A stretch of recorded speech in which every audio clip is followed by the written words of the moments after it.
আজকে তোমাদের সঙ্গে শেয়ার করে নিতে চলেছি মোচার ঘন্ট রেসিপি। হ্যাঁ, হয়তো অনেকেই তোমরা মোচার ঘন্ট তৈরি করো, কিন্তু আমার মা কিভাবে এটা তৈরি করে আজকে তোমাদের সঙ্গে সেটাই শেয়ার করে নেব। তাহলে চলো আর দেরি না করে শেয়ার করে নেওয়া যাক।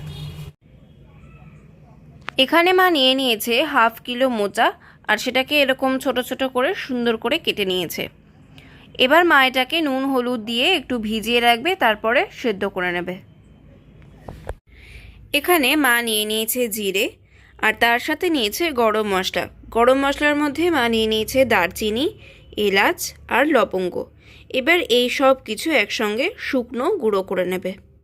মা এখানে নিয়ে নিয়েছে 4-5টা কাঁচা লঙ্কা, সাথে নিয়ে নিয়েছে কয়েক টুকরো আদা কুচি, নিয়ে নিয়েছে 2টো টমেটো, নিয়ে নিয়েছে 4 মগজ, কাজু আর নারকেল। এবার মা যে গুঁড়ো মশলাটা তৈরি করেছিল তার সঙ্গে এই সব কিছু দিয়ে একটা পেস্ট তৈরি করে নেবে। মা পেস্টটা তৈরি করে নিয়েছে। মা পেস্টটা জল দিয়ে করেনি, দই দিয়ে করেছে। এখানে মা 2 টেবিল চামচ টক দইয়ের ব্যবহার করেছে। সেদ্ধ মোচাটা মা ভালোভাবে হাত দিয়ে চটকে নিয়েছে।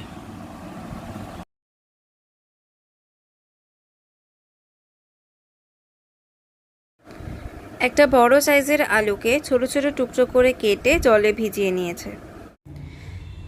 দেখো মা কড়াইতে পরিমাণ মতো সর্ষের তেল দিয়ে নিয়েছে, আর তেলটা গরমও হয়ে এসেছে। এখানে মা নিয়ে নিয়েছে 1 টুকরো দারচিনি, 4-5টা এলাচ আর 4-5টা লবঙ্গ। একসঙ্গে এটাকে একটু থেতো করে নিয়েছে। এখানে তেলটাও গরম হয়ে গেছে। এবার মা এখানে দিয়ে দেবে হাফ চামচ মতো জিরে,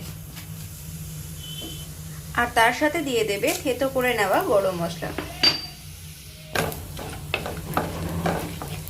গরম মশলা থেকে খুব সুন্দর একটা গন্ধ বেরিয়ে এলে মা এর মধ্যে দিয়ে দিচ্ছে ভিজিয়ে রাখা ছোলা। মা সারা রাত ছোলাটা ভিজিয়ে রেখেছিল।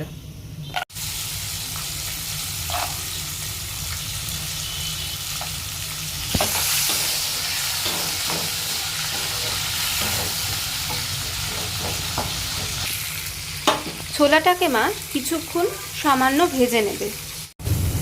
দেখো ছোলাটা হালকা হালকা ভাজা হয়ে এসেছে।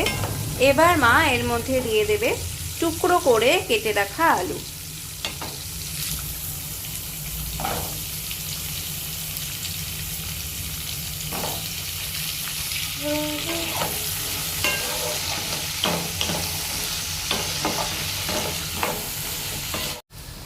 দেখো আলুটা কিন্তু হালকা হালকা ভাজা হয়ে গেছে। এবার মা এর মধ্যে দিয়ে দেবে একটা মাঝারি সাইজের টুকরো করে কেটে রাখা টমেটো। এবার মা এর মধ্যে দিয়ে দিচ্ছে স্বাদ মতো লবণ। দেখো টমেটোটাও বেশ সুন্দর নরম হয়ে গেছে। এবার ওই যে বেটে রাখা মশলাটা ছিল তার থেকে অর্ধেকটা মশলা মা এর মধ্যে দিয়ে দেবে। মা এই মশলাটার মধ্যে 1 চামচ লঙ্কার গুঁড়ো আর সামান্য পরিমাণ হলুদ দিয়ে মিশিয়ে নিয়েছে।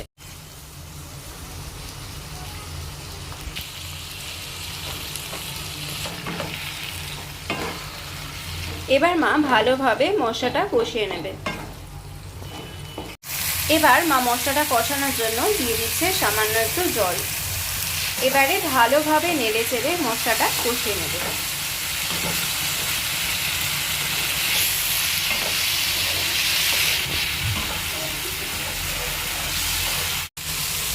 দেখো মশলাটা বেশ সুন্দর কষানো হয়ে গিয়েছে।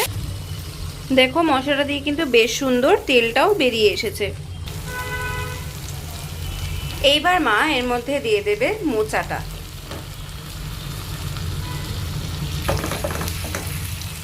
এবার মা মোচাটা দিয়েও ভালোভাবে কষিয়ে নেবে। এবার মা এর মধ্যে দিয়ে দিচ্ছে কিছুটা নারকেল কোড়া। মা এখানে 2 চা চামচ মতো নারকেল দিয়ে দিয়েছে। এবার ভালোভাবে নারকেলটাও কষিয়ে নেবে মোচার সাথে। দেখো মোচাটা বেশ সুন্দর কষানো হয়ে গেছে। মায়ের এখানে হলুদটা একটু কম মনে হয়েছে, তাই মা আর একটু হলুদ দিয়ে নিচ্ছে। এবার আরেকবার ভালো করে মিশিয়ে নেবে।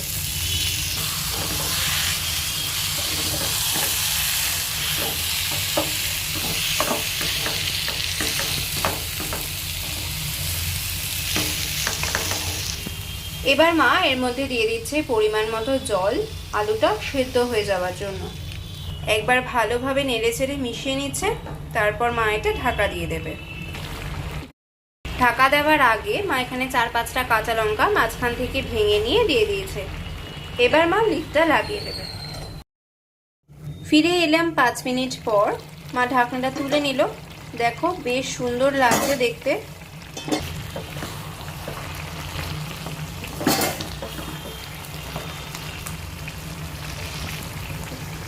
এবার মা এর মধ্যে দিয়ে দিচ্ছে পরিমাণ মতো চিনি।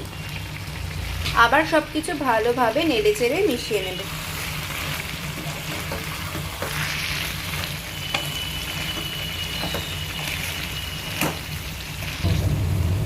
তরকারিটা আরেকটু শুকনো হয়ে আসবে, আমরা এখন তার জন্য একটু অপেক্ষা করব। দেখো আমাদের মোচার তরকারি কিন্তু একদম রেডি হয়ে গেছে। এবার মা এর মধ্যে দিয়ে দেবে সামান্য গরম মশলা আর দিয়ে দিচ্ছে 1 চা চামচ মতো ঘি। এবার ভালোভাবে নেড়েচেড়ে মিশিয়ে নেবে।